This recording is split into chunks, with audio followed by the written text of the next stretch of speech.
Alright. Mm. Alright. And we should be back, and that would hopefully help the delay. So in 3, 2, assuming you're good to go, Maury. Yeah, I'm Yep. good. 3, 2, 1. Alright. You gonna be the lady, Maury? I would if I would be able to actually see anything. There we go. I know. You're here to find out my favorite drink, aren't you? I can see it in your eyes. How did you know?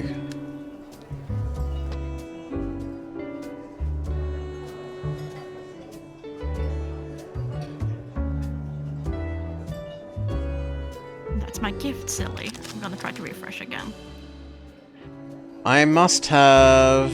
Oh, sorry, that's her line, not mine. Update. Just go it because I'm stuck in an ad. A day in the life of a bartender. I must have gin, understood? No lemon, I'll leave that to the brutes and cranky old men. Noted. What about, as for the glass, figure it out. Do you really think it would be so easy?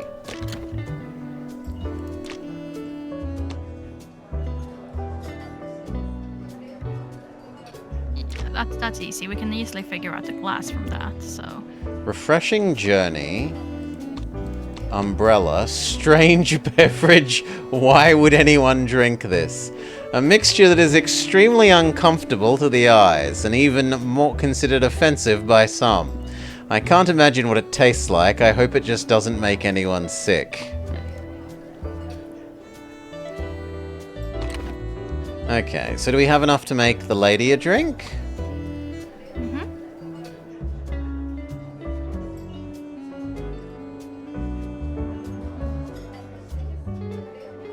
Gin. Cocktail glasses for the ladies. And Gin, and not the last lemon. one was women and their Jabutica drinks.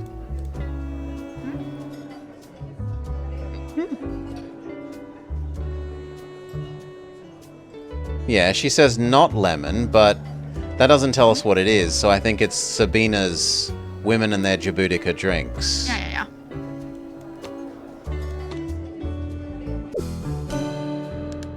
Looks good.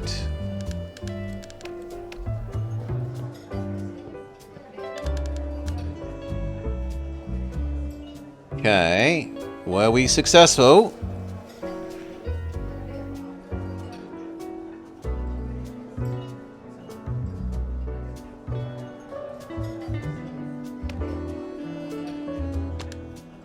Here you go.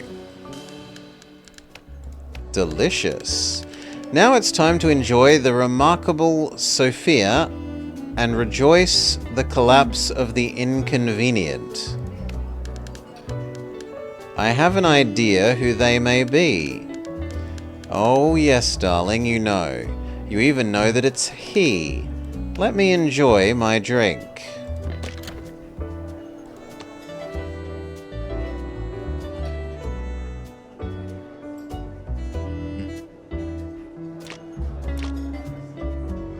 The Untouchable Lady, a drink made of gin and served in a common cocktail glass, featuring a fruit that's in season in this time of year, the Jabutica.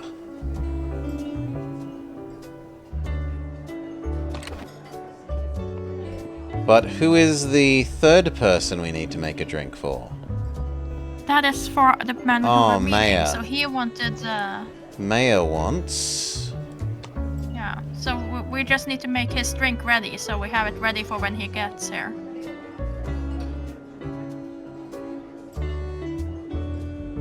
Not rum. He wanted whiskey. So whiskey. And the third glass, who we haven't used. And lemon. Yeah, whiskey. Brutes and cranky old men. Yeah, lemon. And we've used cocktail and we've used highball, so it must be old-fashioned. Mm-hmm. It looks good. Here he is. Just for some reason it cut out that in his thing and then clipped the eyes, which is a bit of a weird bug, but... I'm back. Ha, young voter, did you get me my drink? Here you go. Ah, nothing like a single malt with a slice of lemon. It's all in this, and all in a classic glass. You don't know the good you've done to the people of this city, maybe even the nation. I could get you a post if I knew your name. Tell me, you had some trouble getting in here, didn't you? It wasn't easy. I thought so. Next time, tell the bouncer you are Lobo Navarez's protege. We've got to stick with the pack, eh? You won't have any problems getting in again. Why, thank you. You're dismissed. And vote Lobo. We can't interact with her, but we can now presumably interact with you and say I got my drinks right. I've kept my end of the deal. Now tell me what you know. I can assure you one thing. Bus was here last night. But I already had evidence of that. And how should I know? A deal is a deal. Out with it, or your slow movements will be the least of your problems. Alright, no need for violence. He ordered a death fairy. He what? It's the name of a drink we used to serve. It was a symbol of hopelessness, casually ordered by people who felt lonely or lost. Since it was bringing our clients down, we took it off the menu. So he didn't get it? Not here. The drink was made with absinthe. I don't doubt he went to the pharmacy nearby late at night just to get some. A drink called Death Fairy. Could this be what he had been looking for? I hope I could be of help. I need to know where this will take me. And we're done.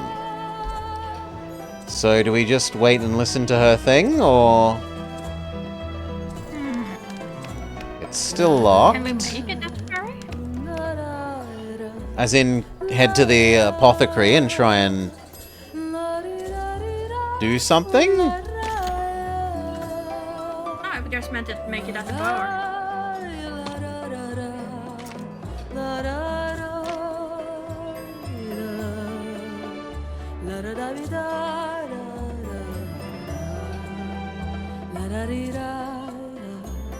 Yeah, did he manage to buy the absinthe at the pharmacy to prepare his drink? So I see like either waiting for her or going to the pharmacy now and seeing if there's the ability to confront the guy as options.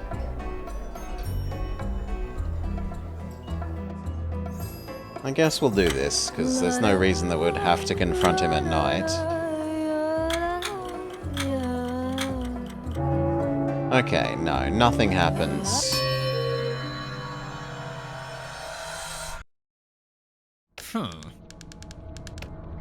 Okay.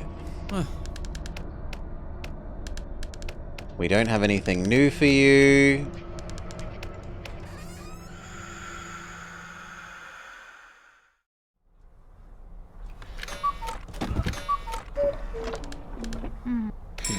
There are flowers in our room here that are dead.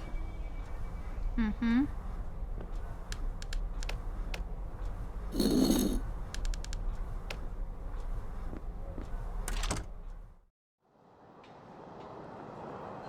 So, what do we want to do now?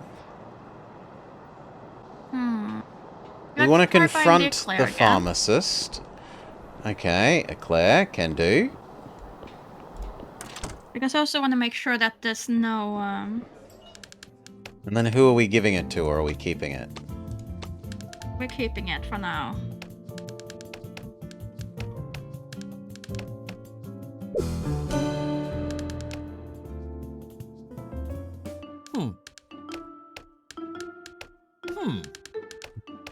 Give me the Eclair, and we say, get stuffed.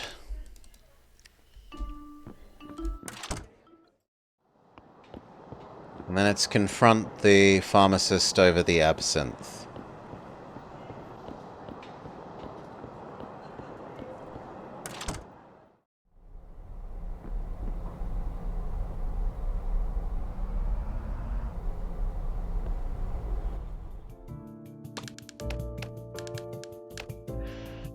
I sell medicines, lad, but maybe I can help you.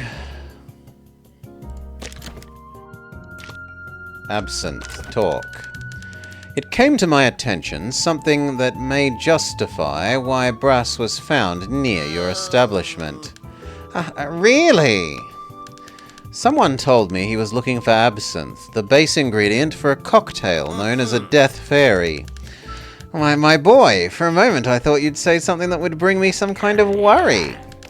But after this nonsense concerning fairies and cocktails, I'm relieved because it's one of the most absurd things I've ever heard. We're not in the XIX century anymore.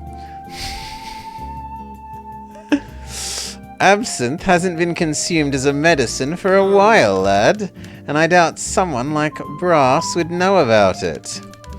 But then, what would be the reason for him to die right at the alley close to your pharmacy? I don't doubt Russ staged his own death to harm someone, perhaps even me. Harm? But for what reason? Why, lad, who knows what goes on in these people's minds? Who can prove that Russ isn't hiding something right now, laughing all of this off? Ooh! The hell?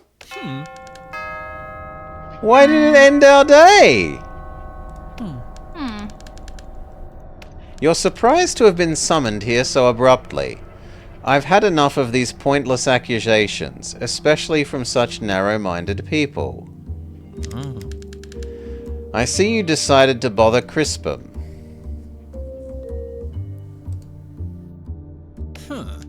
Not that I mind, he deserves every bit of trouble that comes his way. What did you talk about? What an inappropriate subject. What does he have to do with the absinthe? You connected him to the absinthe, but detective. We all know it hasn't been used as a medication in a long time. Do you know what century we're in? About the death fairy, yes, I indeed asked about it to the bartender. I was only curious after all. I was more than satisfied with what I got there. What did Crispum say? Something incriminating, I hope. I don't doubt that Brass staged his own death to harm someone, perhaps even me. What a nice hypothesis he has, don't you agree? You didn't even consider this possibility. Some investigator you are. I should have done that. It should serve him right. Who, if they could, wouldn't go out of their way just to ruin that greedy man by faking his own death? Don't believe the words of a mere merchant of perfume and children's cream, am I clear? Don't listen to his conspiracy. He must be trying to cover up his involvement in my demise. All of that being said, you're right in being suspicious. It seems I have some explaining to do. You must have so many questions. For instance, I still haven't explained how I managed to send you the letter. Forget my sister's absurd hypothesis. Did he know he was going to die? It's simpler than it seems. As a well-prepared man, I made sure everything was in place for you to receive a letter in case anything happened to me. You've probably noticed that I had some adversaries. Some adversaries in the city. They're capable of anything to tarnish my reputation. Like Padre... You want me to believe the priest killed you? Like Padre Cabral, who decided to believe this absurd... It's impossible. Oh, sorry. It's possible that this is all part of a plan designed by him. He must be getting something out of it. What I can't wrap my head around is how someone from the clergy could think this. I mean, what will I gain from it? Being stuck in limbo, endlessly asking who committed this crime? We can't ignore Crispum, who would obviously try to frame me for his own death. Or for my own death. I don't doubt Braga staged his own death in order to harm someone, perhaps even me. Do you see, Detective, the kind of people that surround me? These and the other defamers are scattered around. Any of them could be responsible for my demise, and they must be investigated to the end. My life is over, and this is where I'll be, in this chair, until the end of the investigation. And so that this truth hits you, let me tell you loud and clear. I am dead and waiting for this case to be solved so I can rest in peace.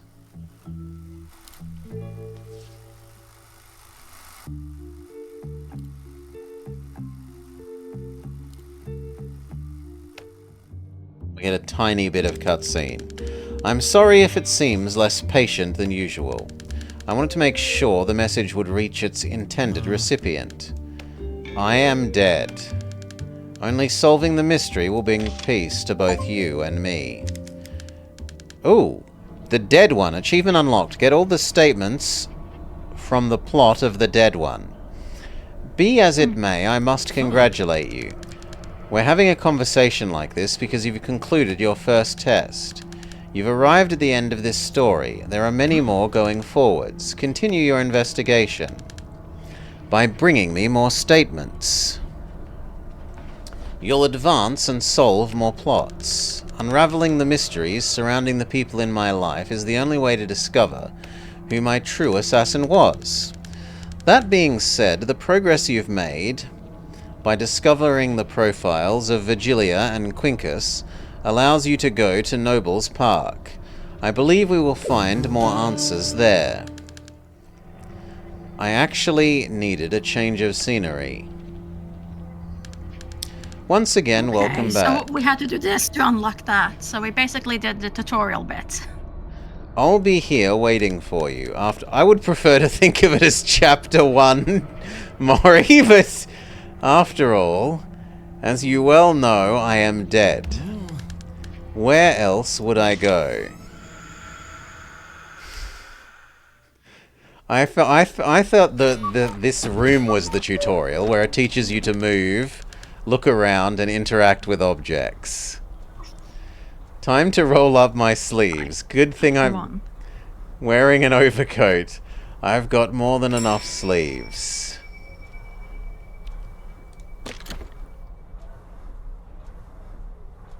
So we don't have a new person. But we do have a new location. He has died.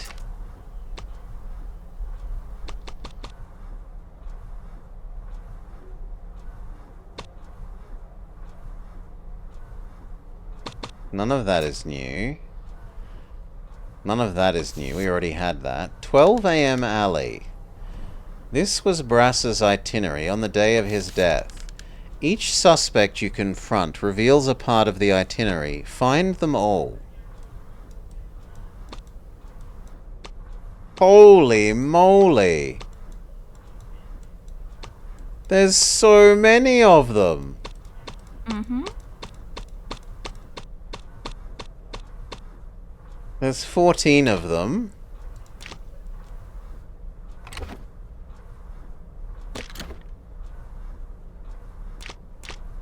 What have you gotten us into? Oh, this is big.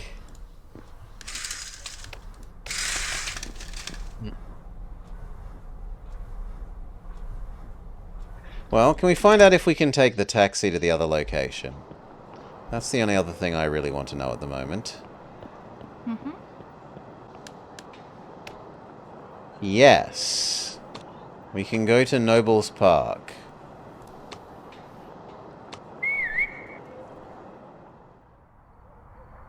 Alright. Well, I think that makes a reasonable place to make a cut then, Mori, don't you? We've finished chapter 1. So.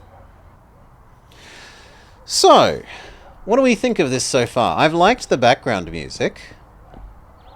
The characters animate a little oddly at times, but I think they look alright.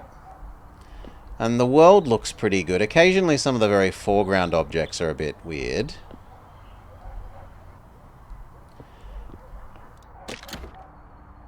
Can we pet the dog?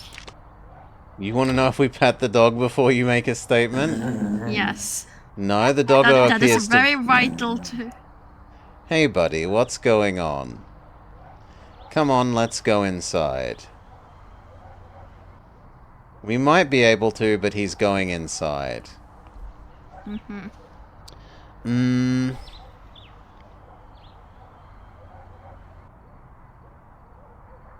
The time loop mechanic makes me think of The Last Express, which was also sort of a point-and-click time loop mystery.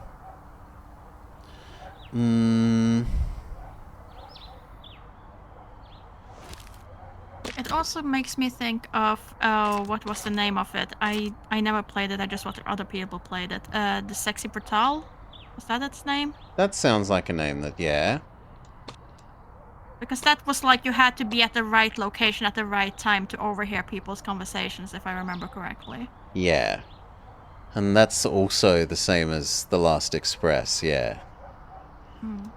You've got to be in the right place at the right time to overhear people to then do other things with that information later. We have a fairly varied list of possible suspects. We've got... Yeah, He maybe wants to... If she has money, then maybe they can be together and he doesn't need to be a priest. This guy was an ex-business partner and might want revenge. She's an ex-lover and might want revenge. Person who we don't know yet. And we don't really know why he'd want to commit suicide, but potentially that. Like, there are a decent number of fairly reasonable suspects so far. I don't feel like it's you start a game and you immediately know who it's actually gonna be, and I like that.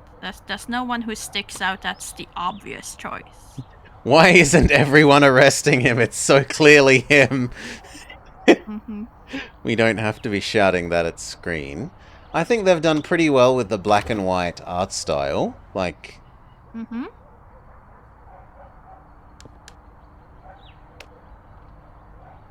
Any other thoughts?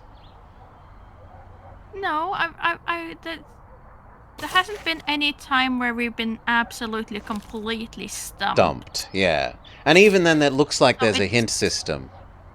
There is a hint system apparently in Night where we can get help from the deceased, so yeah. Which is always lovely to have as an option. By all means. Cool. Hate to use it, love to have it around. Yeah, hate to use it. It's nice that it's there if you want it. Well then, cheers everyone. I hope you enjoyed our first segment of the Posthumous investigation. But for now, it's bye-bye! Bye-bye. Okay. Oh, this looks like it's going to be longer than I thought at first. Is anyone that we know and respect up and about? Not really. So we'll have to let you make your own way in the world. So thank you, everyone. We'll catch you around in the future. We'll work out when we're doing more, but we'll do that off screen. So peace! Have a lovely day, everyone.